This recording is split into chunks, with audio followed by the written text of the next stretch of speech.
Yeah! Bon matin tout le monde, bonjour. Une belle fin de semaine de repos. Ça a fait du bien. Alors, je voulais juste vous dire bonjour à tout le monde. Bon matin, il fait beau soleil bleu matin. On est le 11 de mai. C'est la fête à mon papa aujourd'hui. Il a 80 ans. Ah, il a toutes ses dents. Ah là là, quel bonheur. Je voulais vous souhaiter un beau bonjour. Nous avons un beau sujet aujourd'hui. Est-ce qu'on a le droit au bonheur? Alors, je laisse les gens se connecter. Bonjour Lynn, bonjour Chantal, bonjour Joyce, bonjour Diane. Hey Elise, bonjour. Alors, bonjour tout le monde. Bonjour Marie-Christine. Bonjour mon cœur. Allô Diane, bonjour Véronique. Yeah, tout le monde se branche. Bonjour Sophie, non, nos amis d'Europe qui arrivent. Bonjour Carole. Bienvenue, bienvenue. Ah, merci pour mon père, oui. On va faire. On va sûrement le rejoindre tantôt. Bonjour Yvonne. Ah là là, quel bonheur. Oui, 80 ans, mon père aujourd'hui est encore présent, encore tout là. Wow, c'est vraiment beau. Bonjour Valérie. Alors, je laisse les gens continuer à se connecter. Pendant ce temps-là, on va se diriger tranquillement, pas vite, vers notre sujet. Est-ce qu'on a le droit au bonheur? Bonjour Guy. Le bonheur, pour moi, d'emblée, quand on parle dans le temps, c'était pas, bonjour Michel, c'était pas un droit que je m'octroyais. Personnellement, quand j'arrivais dans une soirée ou une journée spéciale où est-ce que toute la famille était là, je regardais les gens, j'étais heureux pour eux, mais je ne l'étais pas pour moi. Alors les gens continuent à se connecter. Bonjour Mélanie, hey, comment ça va vous autres? Victo, bonjour Mylène. Je me donnais pas le droit au bonheur dans le passé parce que je sais pas, il y avait toujours quelque chose en dedans de moi qui disait j'ai pas réussi. J'ai pas réussi à rendre tout le monde heureux. J'ai pas réussi à faire tout ce que j'avais dit que je ferais. Tu sais, quand on dit oui à tout le monde, à un moment donné, on se ramasse devant un fait accompli, qu'on ne peut pas subvenir à tous nos oui. Les oui, des fois, sont pas faciles. C'est pas évident. Hey, bonjour Valérie. Valérie, fais-moi un petit signe si je peux t'inviter. Il y a un nouveau bouton qui est apparu sur chose Facebook. Je voudrais savoir si je peux t'inviter. On pourrait peut-être se parler juste pour la respiration tantôt. Si tu veux, fais-moi un petit signe. Dis oui ou non. C'est correct. J'accueille ma spontanéité. Alors, quand on se croit responsable à ce point-là, quand on se croit sincèrement, là, profondément à l'intérieur de notre être, là, quand on se sent responsable à ce point-là, c'est très difficile d'entrevoir la vie du bon côté. C'est très difficile d'être heureux. C'est très difficile d'accueillir ça. C'est très difficile parce que c'est pas à notre portée. Et ce malheur-là que j'entretenais dans ce temps-là parce que je disais oui à tout le monde, que j'arrivais pas à dire non, hein, parce que quand on a vraiment peur, mes amours, de ne pas être aimé ou de ne pas être reconnu, c'est très difficile de dire non.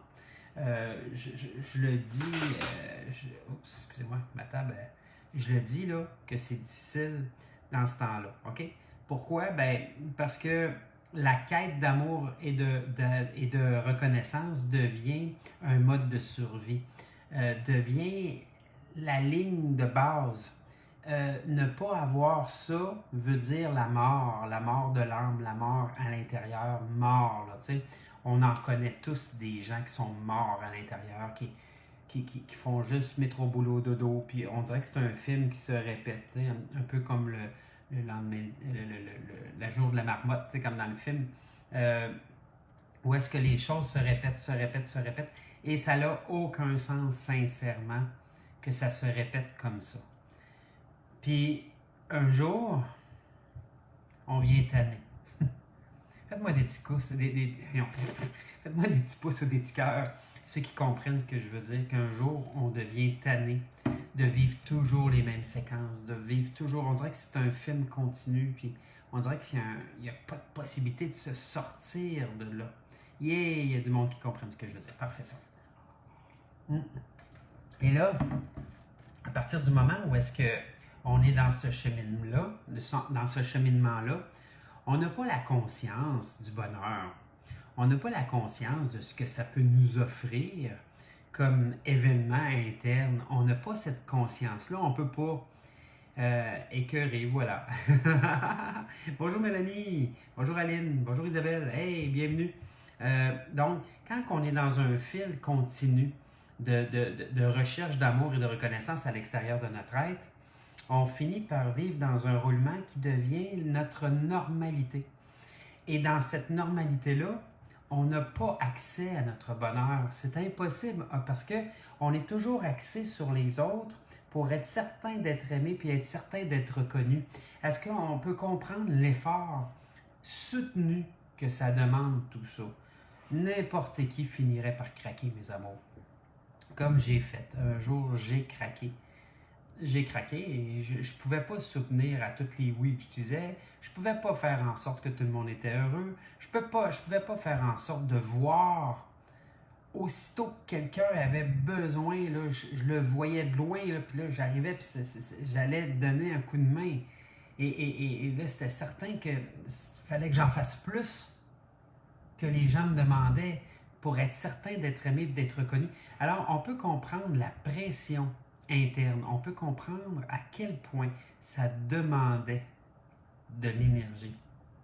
Hey, bonjour la Bretagne! Yeah! On est mondial le matin! Juste pour le fun, écrivez-moi de où est-ce que vous venez. Vous allez voir, c'est vraiment le fun. On a du monde un peu partout dans le monde. La technologie aujourd'hui nous rassemble. Hein? C'est aussi simple que ça. À part le décollage, on est à la même place. C'est vraiment cool. Donc, à partir du moment où est-ce que le stress est tellement présent dans notre vie parce qu'on n'a pas le droit à l'erreur, on n'a pas le droit de dire non, on n'a pas le droit de juste se détendre, hein? On n'a pas le droit parce qu'on est tellement pris à vouloir être aimé puis être reconnu qu'on n'arrête pas, on n'arrête jamais, on n'arrête pas, on n'arrête jamais. Et là, un jour, on tombe. Nouveau-Brunswick, Québec, yeah! Quand on tombe, mes amours, ça fait mal. Quand on tombe, c'est comme si on perdait nos repères. Là, si je tombe, je ne peux plus être nourri dans mon amour et dans ma reconnaissance à l'extérieur de mon être. Si je tombe, j'ai plus accès à cette source de survie-là. On va dire une source de survie parce que c'est vraiment pas une source de vie, c'est une source de survie. Et là, on travaille fort pour être aimé et être reconnu au point de ne plus devenir personne. Je parlais avec ma conjointe hier, puis je disais que dans le passé, j'avais rencontré une psychologue. Puis le psychologue m'avait fait faire 3 jours de travail intense sur moi. Et j'en suis venu à la conclusion qu'une merde de chien sur le trottoir et moi, on avait pas mal le même niveau de vie. Est-ce que vous voyez à quel point que je me détruisais dans le temps? Faites-moi des petits cœurs, des petits pouces, ceux qui connaissent ça, se détruire. Vous allez voir, vous allez faire le saut. Il y a beaucoup de monde qui se détruisent encore, mes amours. Il y a beaucoup de monde qui n'osent pas vivre parce que leur seule source de survie, c'est la quantité d'amour et de reconnaissance qu'ils peuvent avoir à l'extérieur de leur être. Alors, quand on parle d'amour, quand on parle de bonheur avec des gens comme moi dans le temps où est-ce que moi puis une merde sur le trottoir, on se reconnaissait, mais on va comprendre, puis j'exagère pas, là. C'est vraiment écrit dans mon rapport. C'est comme fou, là. Et comment j'ai pu arriver à changer ça? C'est quoi l'étincelle qui s'est passée? Bien, mon étincelle qui s'est passée, c'est le malheur que je ressentais. Je ressentais un malheur interne tout le temps. Je nourrissais ce malheur-là par mon incapacité de rendre tout le monde heureux, puis par mon incapacité de faire face à toutes les oui que je disais parce que je n'étais pas capable de dire non. Et à partir du moment où est-ce que je suis devenu tellement malheureux en dedans de moi, il y a eu une étincelle. Et l'étincelle, ça a été de comprendre que les gens, des fois, ils étaient heureux, puis c'était pas de ma faute. Ça m'a fait mal. Ça m'a fait mal au point que j'ai fait comme tabarouette. Pourquoi qu'ils sont heureux, puis c'est pas à cause de moi, puis qu'ils sont malheureux, c'est à cause de moi, Stéphane. Peut-être que ça serait peut-être possible que tu commences à entrevoir que finalement, tu n'es pas responsable des autres. Et c'est là que ça a fait comme un Big Bang pour moi. Bang! Il y a plusieurs années de ça, mes amours, on va parler de peut-être une quinzaine d'années. Et là, dans ce Big Bang-là, j'ai commencé à percevoir que finalement, tout le bonheur des gens qui étaient responsables de leur bonheur, puis que moi, j'étais responsable de leur malheur, avait aucun sens. Et j'ai commencé à transformer ça. J'ai commencé à dire, ben, s'ils sont responsables de leur bonheur, je vais l'être du mien aussi. Et c'est drôle parce qu'il arrive un phénomène assez particulier, mes amours.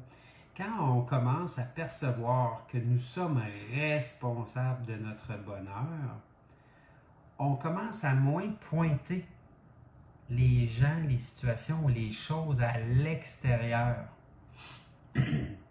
Combien de gens se laissent mener par la température? S'il fait beau, ils sont heureux. S'il fait pas beau, ils sont malheureux. Et là, c'est drôle parce que ça fait vraiment une vague. Je suis heureux, je suis malheureux, je suis heureux, je suis malheureux. Il va toujours avoir des journées belles, puis il va toujours avoir des journées maussades.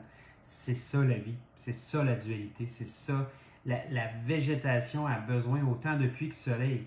Donc, c'est normal qu'à un moment donné, la Terre, il y a des nuages, puis il y a de la pluie, puis des fois il y a des soleils, puis c'est tout. Il y a du soleil, c'est tout.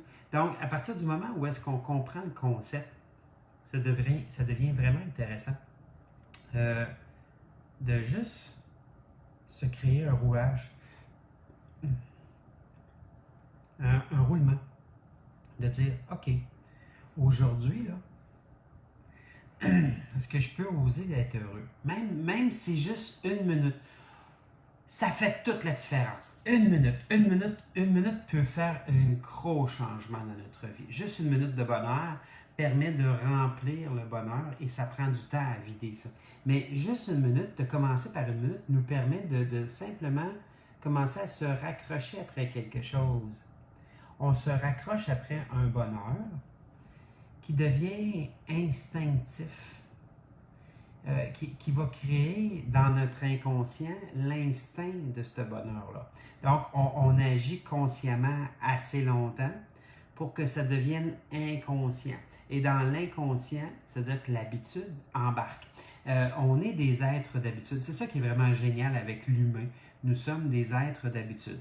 Et par habitude, on va être responsable des autres. Exemple. Par habitude, je vais me sentir comme je disais tantôt, comme une merde sur le trottoir. Puis moi, par habitude, je me suis rendu là. Mais par habitude, après ça, j'ai commencé à percevoir que j'étais pas responsable des autres. Donc, j'ai pris une nouvelle habitude. J'ai commencé à me déresponsabiliser des autres, puis j'ai commencé à me responsabiliser sur moi. C'est pour ça que je dis toujours « Hey, bonjour tout le monde, je me nomme Stéphane Ruet. Je suis unique, créateur et responsable, là, comme vous et fier de l'être. » Alors, c'est ça qui est génial, c'est qu'à la seconde où est-ce que j'ai eu le déclic dans ma tête, où est-ce que ça a fait comme « Ben, voyons donc, ça ne marche pas, Stéphane. » Tu es responsable de leur malheur, mais tu ne peux pas être responsable de leur bonheur. Ça n'a aucun sens. Ça ne fonctionnait plus. Et c'est ça qui est intéressant. L'inconscient, mes amours, là, va acheter un paquet de données. C'est-à-dire que le conscient va dire des choses à l'inconscient. Okay? Le conscient, c'est le centre de nos désirs. Le seul problème, c'est que le conscient, il est maître de l'inconscient. C'est-à-dire que toutes mes pensées vont finir dans mon inconscient et mon inconscient va le créer. L'inconscient est le centre des habitudes, il est le centre de la matérialisation. Deux choses. L'inconscient, il est le centre de nos habitudes et il est le centre de la matérialisation. Notre conscient, il est le centre de nos désirs. Donc, le désir de vouloir être aimé et être reconnu à l'extérieur de notre être a fini par devenir un désir inconscient. Ça veut dire que mes actions allaient d'emblée. Ça veut dire que je ne pensais plus aux actions que je faisais. Je faisais juste des actions qui tentaient toujours de vouloir de l'amour et de la reconnaissance à l'extérieur de notre être. Donc, à partir du moment où est-ce que mon inconscient prend le dessus dessus mon conscient, j'ai plus rien à dire. C'est un mouvement, habitude, c'est une habitude, point. Ça, c'est un peu comme d'aller voir notre conjointe le matin. Bonjour, mon amour. Bonne journée. Il n'y a pas d'amour là-dedans. Là. C'est une habitude. Donc, pourquoi? C'est que on s'est détaché tranquillement, pas vite, des fois de notre conjointe. On lui a donné un petit bec le matin, assez longtemps consciemment pour que ça devienne inconscient. Et un coup que c'est rendu là, ça devient machinal, ça devient une habitude, ça devient simplement un roulement. Donc, tout ce qu'on apprend, exemple, on va apprendre à conduire. Hein? Au début, il y a beaucoup de choses à penser quand on conduit. Mais à un moment donné, on le fait tellement consciemment, longtemps, que ça finit par être inconscient. C'est ça qui est intéressant de comprendre. C'est que il y a deux modes de fonctionnement. Il y a le mode conscient, donc je réfléchis, je vois, je goûte, je touche, je suis présent, je suis là, puis j'assimile, hein, j'intègre. Et là, d'un coup, boum, ça tombe dans l'inconscient. Ça tombe dans l'habitude. Et le problème qu'on peut trouver là-dedans, c'est que l'habitude est créée par l'inconscient. Donc, ça veut dire que un coup que inconsciemment je fais les choses, le problème c'est que lui, c'est la matérialisation. Donc, il va créer les gens que je vais rencontrer, les situations que je vais vivre, les choses que je vais avoir vont être parfaitement en lien avec mon inconscient. Et là, si mon inconscient est mal engendré, si je suis dans une traque de chemin de fer que j'aime pas, puis que je peux pas sortir de cette traque-là, il y a un problème, mes amours. Oubliez ça le bonheur, oubliez ça l'amour, oubliez ça le plaisir. Il n'y en a pas dans cette traque-là. Donc, c'est quoi notre way out? Comment qu'on peut faire pour changer de traque? Bien souvent, à une intersection, on peut tasser un bâton qui fait que les traques se tassent, là, et là, on peut prendre une nouvelle traque. Et c'est ça mon objectif à matin avec vous. Est-ce qu'on a accès au bonheur? Est-ce qu'on a le droit au bonheur? Répondez-moi par des petits cœurs ou des petits pouces. Est-ce qu'on a le droit au bonheur, mes amours? Est-ce que, selon vous, on y a droit? Est-ce que c'est surfait? Est-ce que c'est pas réel, le bonheur? C'est quoi le bonheur en réalité? Okay? Donc, le bonheur, c'est un état d'esprit. Le bonheur, c'est un état d'âme, c'est un état d'esprit. C'est un état conceptuel que je suis en train de vivre. Le bonheur, pour y goûter, exemple, je ne sais pas moi, mon bonheur pourrait être représenté par un objet. Okay, ben mettons, ça ici, c'est mon bonheur. Bon, mon bonheur, dans le contexte, c'est que je me permets d'être là. Se permettre d'être dans le bonheur veut dire simplement que je me permets de toucher, de goûter, de sentir, de ressentir, d'entendre. Je me permets d'être en connexion avec mes sens. Les sens, c'est un cadeau extraordinaire qu'on a. C'est un cadeau extraordinaire de sentir un fruit ou un légume. On le sent. Puis là, de sentir que dans l'intérieur de la bouche, nos papilles gustatives commencent déjà à sécréter de la salive. Ah, tiens donc, je salive. Le fait de saliver veut dire j'ai envie, j'ai le goût, hein? C'est comme Et là, c'est bien sûr qu'après l'avoir senti, on va croquer, on va prendre une bouchée. Achoum! Et là, le bruit que ça fait et la texture que ça goûte, que ça touche, c'est quoi au niveau de la langue, hein? On a le sucré, l'amer, on a le sûr, et là, on goûte où est-ce que c'est par rapport aux fruits qu'on est en train de manger.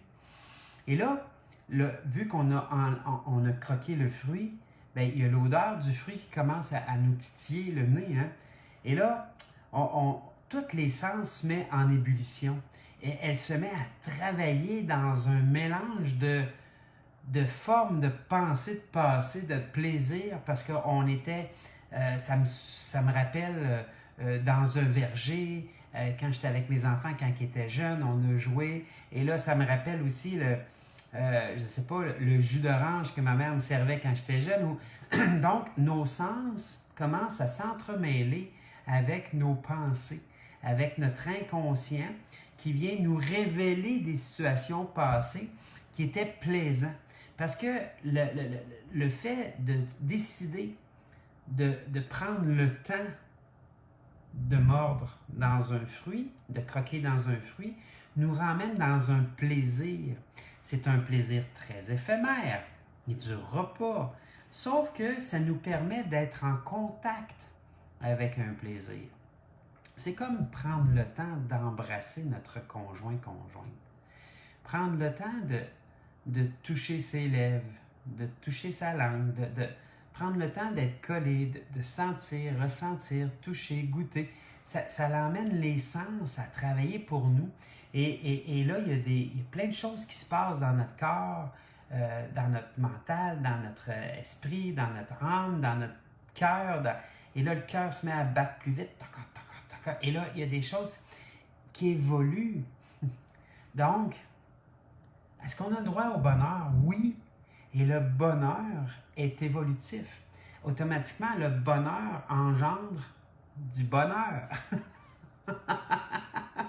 Mais ce qui est intéressant de savoir, c'est que le malheur engendre du malheur. Donc, moi, quand on fait l'équation, quand on fait une équation, pour moi, c'est totalement et entièrement logique. Le malheur engendre le malheur, le bonheur engendre le bonheur. Wow! Quel bonheur! Ça veut dire qu'il n'y a pas de surprise. Il n'y en a pas de surprise. Si je nourris un malheur, je vais émaner le malheur et je vais en recevoir. Je ne peux pas penser que je ne suis pas responsable de mon malheur à ce moment-là. Mais le bonheur, c'est la même affaire, c'est la même équation. Puis en passant, ça ne coûte pas plus d'énergie d'être heureux que de malheureux. La seule énergie que ça va vous coûter le plus, c'est quand vous allez recevoir 2 à 3 jours après la même chose que vous avez émanée.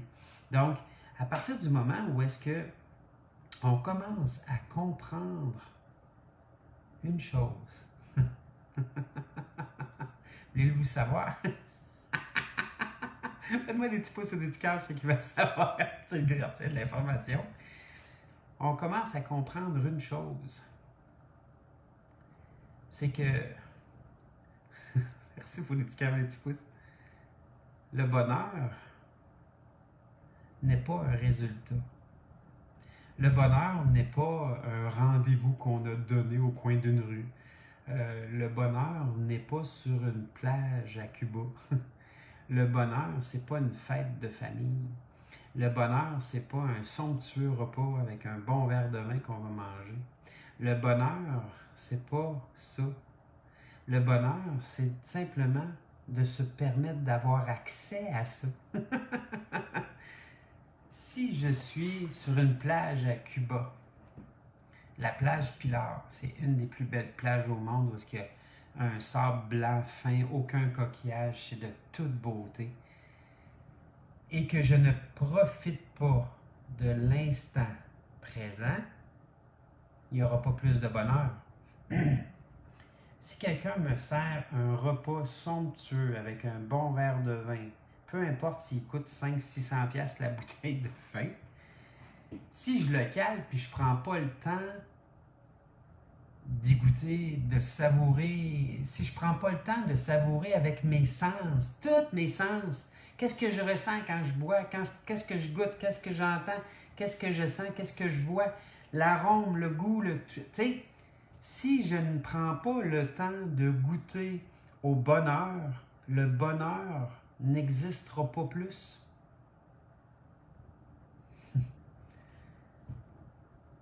Si je fais l'amour avec ma blonde et que je ne prends pas le temps de goûter, toucher, ressentir, il n'y aura pas plus de bonheur là-dedans. Donc, je vais avoir passé à côté de quelque chose d'heureux. On doit comprendre que se permettre d'être heureux, c'est pas durant un événement, c'est tout le temps d'être heureux. Je vous donne un exemple. Je regarde dehors. Aujourd'hui, il fait beau. Alors, je regarde ce que j'aime dans qu'il fait beau. Demain, il pleut, mettons, mais je vais regarder ce que j'aime dans la pluie. J'ai pas de contrôle, j'ai pas d'interrupteur à la maison. Marqué beau, pas beau, neige, pas neige. Hein? Je veux dire, ça marche pas comme ça. Ça serait le fun. On peut s'entendre. Je veux dire, dans l'avant-midi, tu mets ça sur neige, tu vas faire de la motoneige. Dans l'après-midi, tu mets ça sur l'été, puis là, tu t'en vas te baigner. Tu sais. Il peut y avoir le meilleur des deux mondes dans cette condition-là, mais ça n'existe pas, malheureusement. Donc, qu'est-ce qui nous reste, mes amours? Il nous reste notre bon vouloir. Oui. Alors, vous pouvez écrire. J'ai accès au bonheur maintenant parce que je me permets d'y être. J'ai accès au bonheur maintenant parce que moi, Lynn, exemple, je me permets d'y être.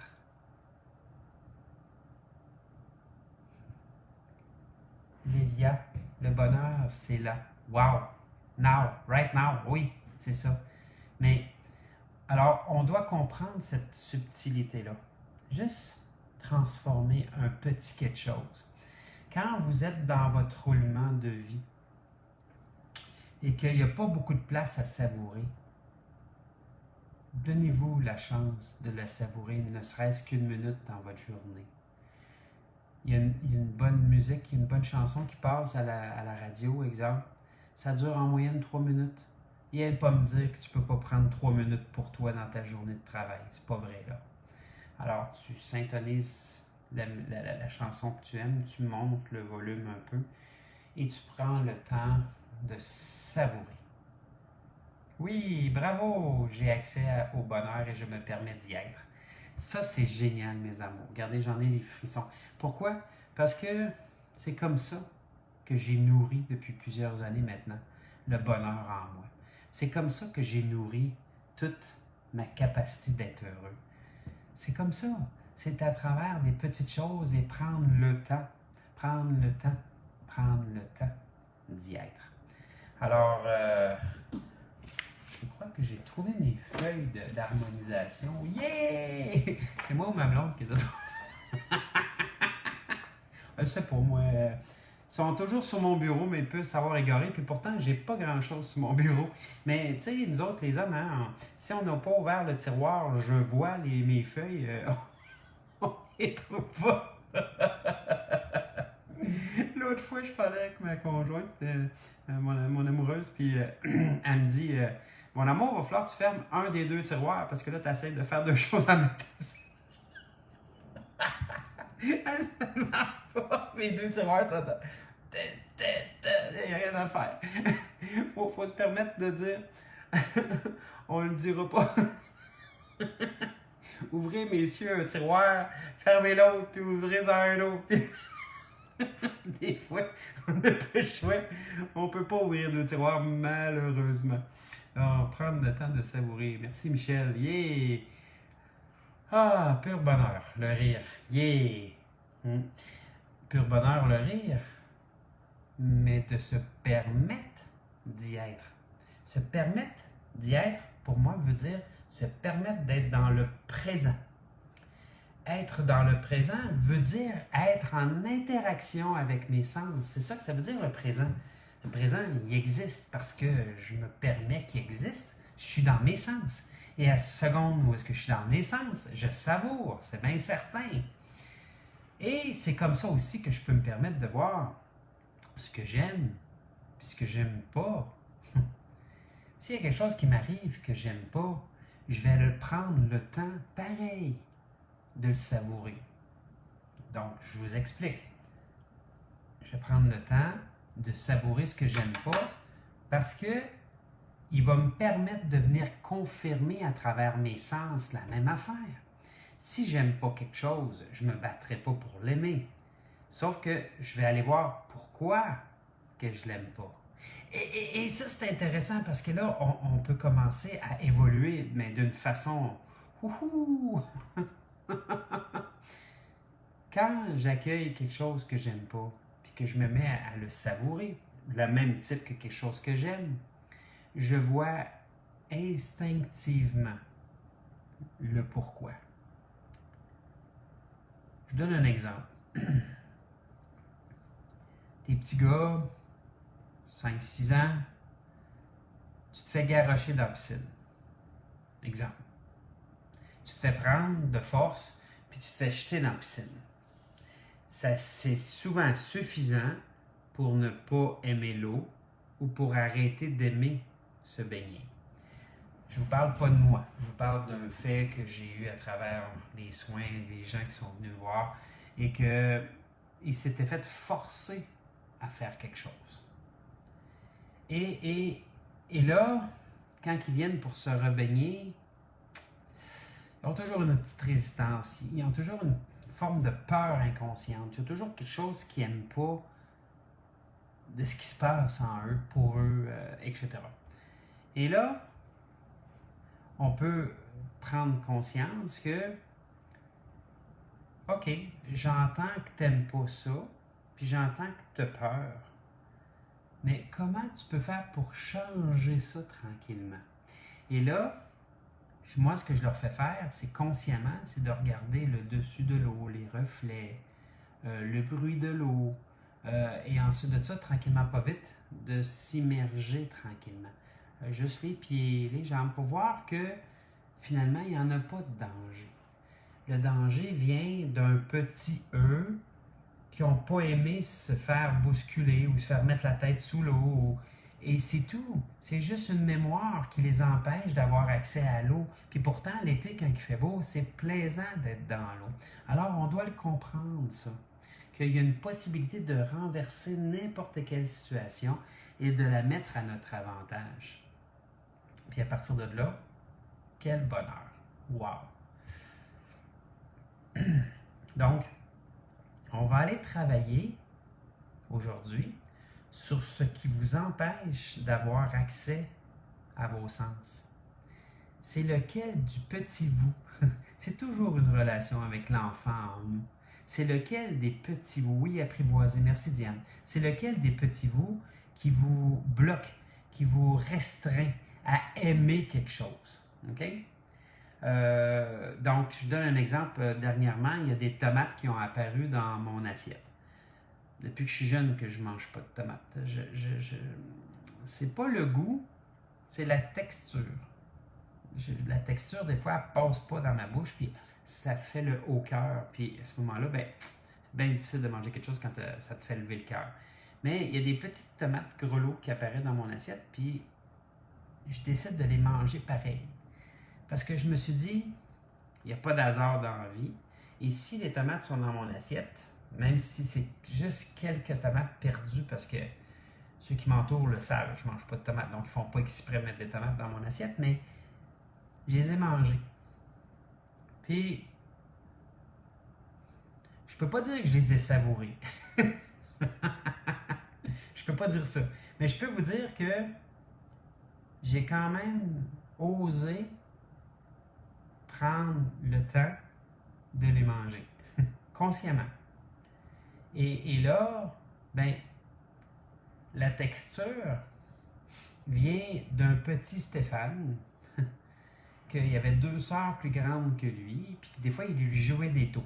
Donc, exemple, on se fait bander les yeux, puis on se fait faire goûter à toutes sortes d'affaires.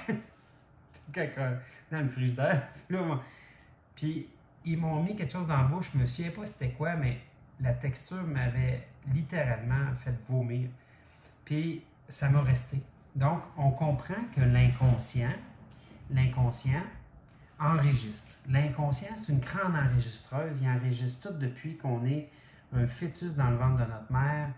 Avoir accès à cette mémoire-là, on se souviendrait de tout ça. Mais là, on a fermé des coins de notre mémoire parce que on a d'autres choses à penser, on a d'autres priorités, on a d'autres choses. Donc, point, c'est tout, OK? Alors, à partir de là, j'ai compris que finalement, manger les tomates, c'était pas si pire. Si je comprends l'origine, c'est-à-dire que si je me permets d'aller accueillir le petit Stéphane qui s'est fait un peu jouer des tours et que je le rassure, ben non, la tomate que tu vas mettre dans ta bouche, c'est pas un inconnu, c'est quelque chose que tu connais, c'est quelque chose que tu peux te permettre simplement d'ouvrir à juste la manger. Inquiète-toi pas, je t'en ferai pas manger une grosse assiette, je te ferai pas manger une sandwich aux tomates. On va juste manger les petites choses qu'il y a dans ton assiette. Et c'est là que l'esprit commence à trouver ça acceptable, mes amours. Et ça, c'est important de le retenir. On ne peut pas fonctionner contre notre inconscient. C'est-à-dire que si notre inconscient a créé l'habitude de survie, on ne peut pas fonctionner contre lui parce qu'il va nous ramener dans la survie, bang! Mais consciemment, on peut rendre la même situation acceptable. C'est-à-dire que dans la même action, on rend quelque chose de plus en plus moins grave, dédramatisé. Le petit Stéphane, on l'a accueilli, on l'a comme rassuré, et là, on l'a libéré. Et là, tout d'un coup, ça fait en sorte que les tomates ne dérangent plus. Okay? Donc, je vous faisais simplement une allusion à est-ce qu'on peut se donner droit au bonheur? Pardonnez-moi. Oui, mais c'est toujours une question de rendre le bonheur acceptable. Si je vous demandais demain matin de sauter partout puis de dire « Ah, je suis heureux, je suis heureuse », qui serait complètement dénaturé, ce ne serait pas acceptable. Même moi, je ne fais pas ça. Mais si on parle de commencer à prendre le temps de manger un repas par jour, ou le temps d'une musique, ou le temps d'un regard extérieur, le temps d'un câlin avec quelqu'un, de prendre le temps de savourer, là, ça devient acceptable. Et à travers le fait que ça soit acceptable, on peut finir par créer l'habitude que ça soit acceptable. Et là, à partir de là, on fait des mouvements pour nous de plus en plus et ça s'amplifie tout ça. Jusqu'au point où est-ce qu'un jour, on se retrouve totalement et complètement heureux en dedans. Puis on se dit, enlevez-moi tout, je vais être heureux pareil. Ça ne change plus rien. Je veux dire, je suis heureux, point. Parce que je rends un paquet de petits moments acceptables. Je me suis permis de goûter des choses. À matin, je me suis fait 3 bons œufs brouillés avec une demi-boulette de steak haché que j'ai défaite en petit. Hier, on a mangé une fondue pour la fête des mamans et j'ai mis un peu de bouillon de fondue dans mon steak haché avec quelques fraises. Pardon. Et je savourais chaque bouchée. C'est devenu mon moment heureux pendant quelques instants. Ensuite de ça, je suis allé voir ma blonde. Elle s'apprêtait à se mettre à l'ordinateur pour travailler.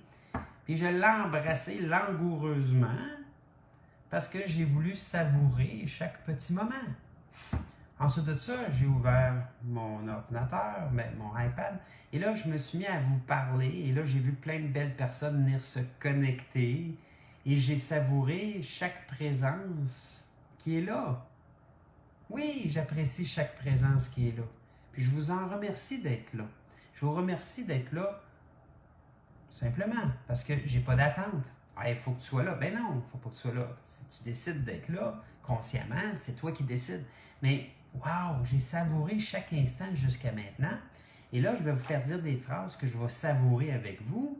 Ensuite de ça, je vais fermer mon ordi, pas mon ordi, mais le live, parce que tantôt, j'ai un soin à distance dans l'énergie. Je vais savourer chaque instant. À 10 heures, on va faire un appel de famille pour mon papa, pour son 80 ans. Il a 80 ans aujourd'hui, puis de toute beauté, mon père, j'aimerais ça pouvoir vous le présenter. Donc, je vais savourer. Ensuite de ça, je pars avec mon trailer puis ma motoneige et je m'en vais faire une grosse ride de motoneige. Non, ça, c'est une blague. Ça, c'est juste dans ma tête. Mais je m'en vais le porter dans un entrepôt parce que je voulais libérer l'espace. C'est génial. Je vais savourer chaque instant. Ensuite de ça, je vais revenir à la maison puis je vais probablement dîner et je vais savourer chaque instant encore.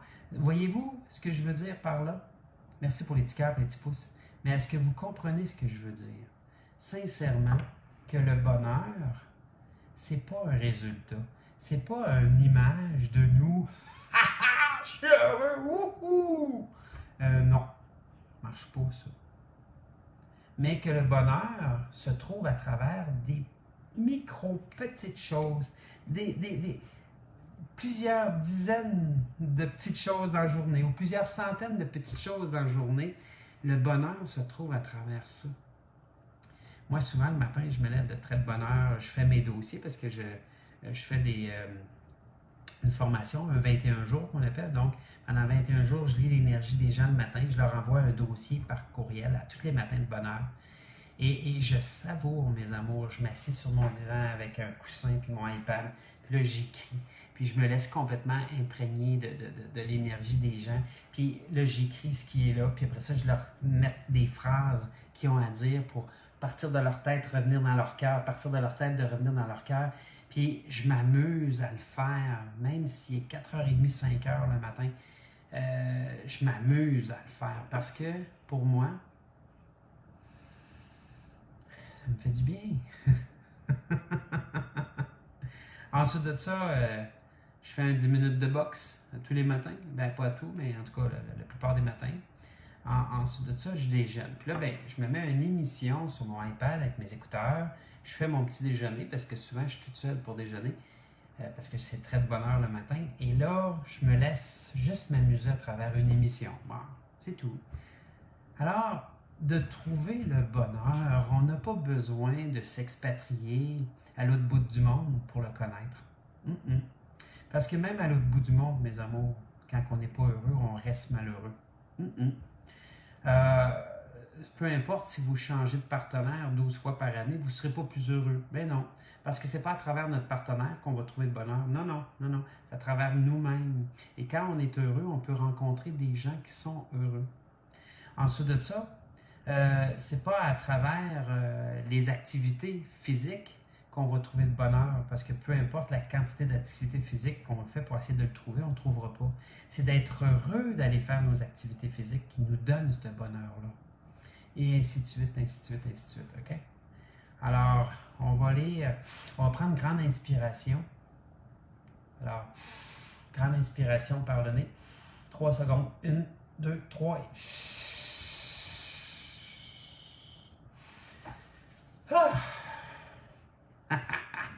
Fait du bien. On va lire la première phrase. Moi, votre nom. Je me fais de plus en plus confiance. Yeah! Ça, c'est bon. Ici et maintenant, même je ne sais pas comment. Hey! C'est un bon départ. Alors, on se comprend, je fais des phrases pour enlever ce qui est l'obstacle entre vous et votre malheur, entre vous et votre bonheur, pardon, mais dans l'inconscient. Donc, il y a des phrases que j'y vois comme ça, OK?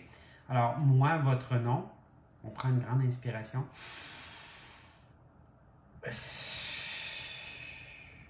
Je m'arrange de mieux en mieux.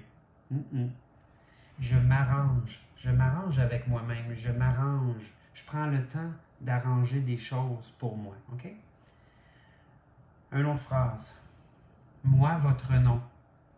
Je me rapproche de plus en plus de moi-même. C'est bien logique. Quand on se rapproche de nous, on est capable de plus en plus d'être subtil dans notre bonheur. Moi, j'aime ça, un bonheur subtil. J'aime ça quand il est mien. C'est mon bonheur. Parce que je le nourris. Et là, je prends l'habitude de rentrer dans l'inconscient. Inconsciemment, je deviens de plus en plus heureux parce que c'est devenu une habitude pour moi. C'est comme l'amour de soi. Quand on prend l'habitude de s'aimer, ben, on ne manquera plus jamais d'amour dans notre vie, mes amours. C'est impossible. Okay? Un autre petite phrase. 1, 2, 3 et... On sent déjà la pression redescendre, la mâchoire relâchée.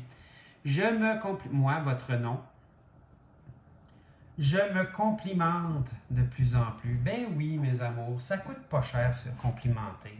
Ah ben, Colin, t'as donc ben des beaux yeux, Stéphane. Ah ben, t'as donc ben un beau rire, Stéphane. OK? Alors, de se complimenter, là, ça fait partie de l'estime de soi.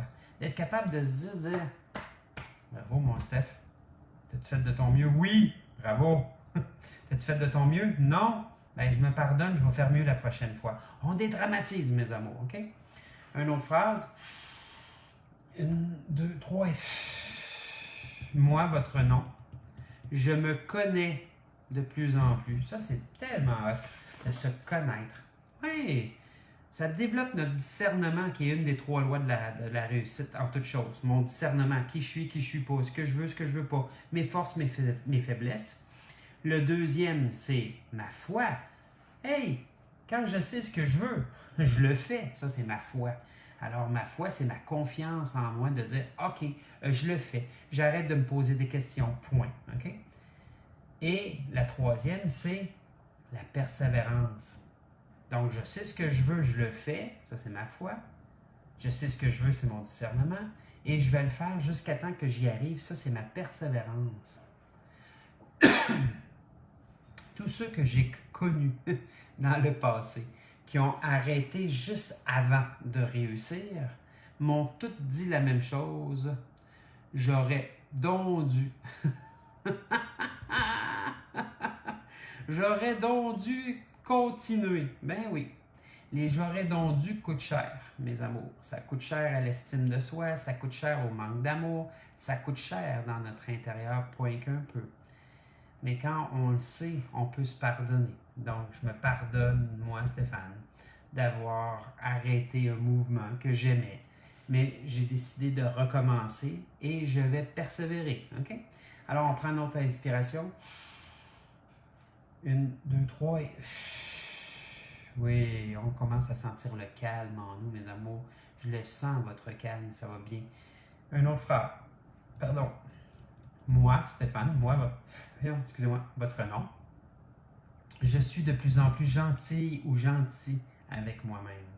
Je suis de plus en plus gentil ou gentille avec moi-même. Moi, votre nom. Je me retrouve. Ah! La sagesse, mes amours, c'est pas de devenir meilleur, c'est de se souvenir qui on est vraiment. Je me retrouve de plus en plus simplement et facilement, ici et maintenant, même si je ne sais pas comment. OK? Yeah, ça avance bien, ça avance bien. Ah, une petite dernière avec vous, mes amours, un matin. Alors, grande inspiration. 1, 2, 3 et... Moi, votre nom, je m'assouplis et je me détends de plus en plus. Ici et maintenant, même si je ne sais pas comment. Mes amours, est-ce que ça vous dérange si on fait un test? On fait un test. Je vais tenter de savoir, Valérie Lortie, est-ce que tu es encore avec nous un matin? Je veux juste savoir si Valérie est partie au travail ou pas. J'ai un bouton qui est apparu sur mon Facebook, un nouveau bouton qui me permet peut-être d'être avec quelqu'un d'autre. Fais juste me l'écrire, Valérie, est-ce que tu es là ou non? Juste pour savoir si ça fonctionne ou pas, j'aimerais le tester. Donc, je vois qu'elle n'est pas avec nous. OK. Donc, je vais juste voir... Excusez-moi, je fais un petit test. Je veux juste savoir. J'essaie de trouver. Non, ok, bon. On le refera la prochaine fois. Je veux simplement inviter Valérie, simplement pour voir si ça fonctionnait en live, parce que je vais être obligé de le tester, fait que ça se peut que je vous dérange aujourd'hui dans mon test, de savoir si je suis capable de faire un live à deux, encore à nouveau, sans passer par Skype ou par le Zoom. Alors, écoutez, je vous embrasse fort, je vous souhaite une belle journée, et n'oubliez pas, oui, vous avez droit au bonheur. Oui. Puis le bonheur n'est pas un résultat. On ne se fera jamais frapper par le bonheur dans la rue. On recevra jamais le bonheur du ciel. Le bonheur n'est pas quelque chose qu'on va créer à l'extérieur de notre être. C'est notre être qui devient le bonheur. Et le bonheur passe toujours par goûter à nos sens. OK? Alors, là-dessus, je vous souhaite une belle journée, mes amours. Bye bye.